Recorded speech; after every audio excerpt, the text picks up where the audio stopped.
We're reading the Crossroads Chapter 3. The intense glare of the sun reflecting off the white snow woke Jamie up. From the bed he shared with Tomas, he pressed his nose against the window, unable to believe it. He could see the end of the earth, all white and magical against the intense blue sky. Mist formed on the window from his breath, clouding his sight. What was he doing looking through the window when he could see it for real? He slid on his shoes, no time for socks, and tiptoed to the other side of the trailer where Angela slept, which during the day converted to a table and seating cushions. Vida jumped off Angela's bed and greeted Jamie with a wag of her tail. "What's going on?" Angela asked, half asleep. "Snow, or something like it." Angela turned toward her window and pushed aside the curtain. She jerked back from the glare, but with each blink her eyes widened for a second longer. An instant later, her shoes were on. She grabbed the blanket from her bed and burst out of the trailer after Jamie. The snow buried Vida completely, and she had to jump from one place to the next. Their feet sank into the snow to almost knee height. With the sun causing every flake to glisten and shine, the view was even more mystical than it had been from the window. "It's incredible, isn't it?" Angela said as they stood there mesmerized. "Yeah, Magwell would have loved it." They both looked up at the sky. Jamie would never forgive the Alphas for what they had done to Magwell. If it hadn't been for them, Jamie would still have his best friend. If it hadn't been for them, Jamie would still be with his family at home. "I felt the same way when I first saw snow." Tomas came up behind them and put an arm around their shoulders. His cheeks were rough with stubble, and his eyes were red from not having slept. But still, he seemed relaxed and happy. "It's always this magical, Jamie. Is it always this magical?" asked Jamie. "Yes, until it melts and mixes with the dirt and muck, and then it's just a mess." Jamie couldn't take his eyes off it. Afraid he'd turn away, and it would return to brown dust. "How long will it last?" "A few days, maybe less." "Can we play in it?" "Knock yourself out. I'm going to bed." "What about school?" Angela asked. Jamie turned to glare at her. Why did she have to ruin a great day by mentioning the dreaded S word? "Cancelled," Tomas yawned. "There aren't enough plows to clear the roads in time." Jamie jumped in the air and cheered. Now there was no doubt snow was definitely the best thing ever. Except that Tomas was staring at him, and if he'd said a bad word. "Are you two wearing your sneakers? And no coats? Are you crazy? Get inside before Abuela finds out to teleport all over here and scold me for letting you get sick." Inside, Tomas threw them each a towel and made them strip from their soaked pajamas. Then he dug under his bed and came up with a couple of pairs of waterproof pants, a few hats and scarves that Jamie was sure Abuela had knitted before her arthritis got too bad, 4 individual mismatched gloves, and some thick sweaters. For shoes, he told Jamie to wear the work boots he had just taken off. For Angela, he handed her knee-high rubber mucking boots. "With some thick socks, you should be fine." Jamie didn't know about Angela, but by the time she was completely dressed, he felt like a giant waddling coconut. Still, he couldn't keep from smiling as Tomas took photos of them in the snow with his phone to print and send home. "All right, you guys, have fun and don't wake me up unless the world's on fire." Tomas waved from the trailer's door. "Wait," Jamie said, looking over the corral, where the ground was already brown with mud and muck. "How are the cows?" Tomas smiled and rubbed his eyes. "We've got 5 new calves, and the moms are all fine. We'll go see them when I wake up." With their mismatched gloves, they scooped up the snow and tasted it.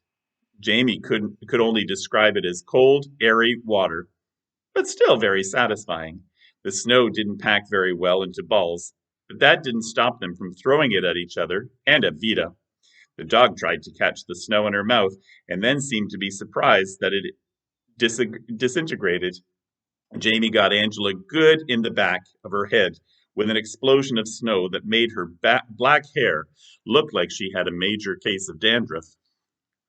She got him back, though, with snow down his shirt. The cold stung his skin and made him squirm, but that didn't stop the fight. From the big house, Donna Chichi waved them over, one of the biggest houses Jamie had ever seen. It was made from thick logs and 3 chimneys and enough space to hold Jamie and Angela's entire family in Guatemala, including all their distant cousins.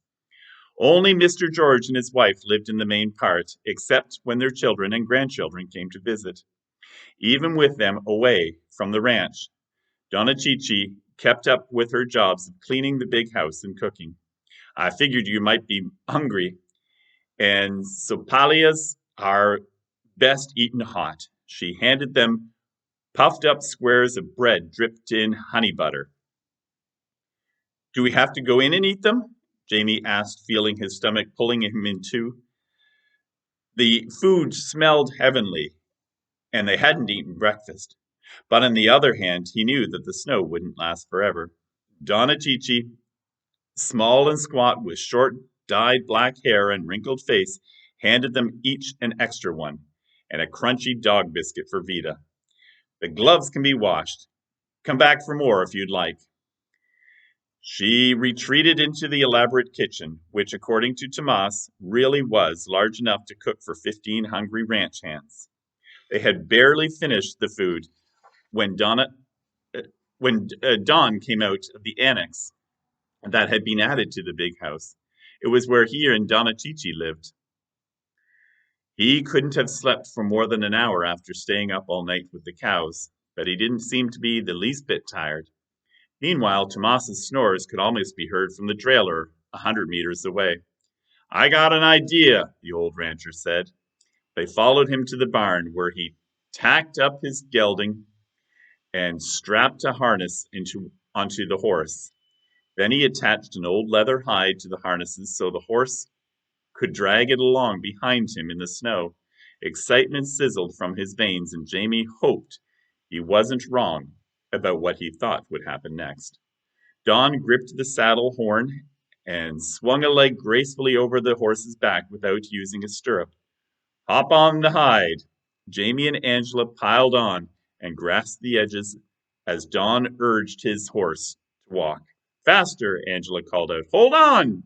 Don nudged the horse into a trot. The hide slid over the snow, swinging from one side to the other, with Vida following their tail. Don rode them along the dirt driveway, and the only section of the ranch guaranteed to be clear of cacti and other obstacles, but not clear of bumps. A rut caught Jamie off guard and sent him rolling into the fresh snow. Wait for me! He ran in the chunky boots and to catch up, and dove headfirst back onto the moving sleigh. Oi! Angela squealed as Jamie's impact caused the hide to skid sideways and spray her in the face with snow. You two had enough? Don called over his shoulder as his horse continued trotting in the snow. No! They both shouted. Don grunted, or maybe that's how he laughed. Back in the barn later, they helped Don remove the hide and harness from the horse. Don couldn't have been off the horse more than a minute before he remounted and leaned over the gelding to brush the snow off the top of Jamie and Angela's heads. I better check on the newborns and then go out to the rest of the herd. When you get tired of the cold, Chi-Chi will make you some hot chocolate. Almost worth getting chilled to have some. They watched Don weave through the deep snow as if he knew where the cacti stood hiding. Jamie waited until he was out of earshot before turning it to his cousin. What's hot chocolate? Angela motioned her head to the big house where smoke rose from the chimneys. Should we find out? We have to make a snowman first, Jamie insisted. It's like a snow requirement. But how do you make one? Angela asked. Good point.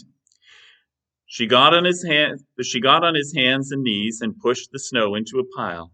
He pushed more until the mound was huge, but it wouldn't shape into anything that looked like anything, more like a blob.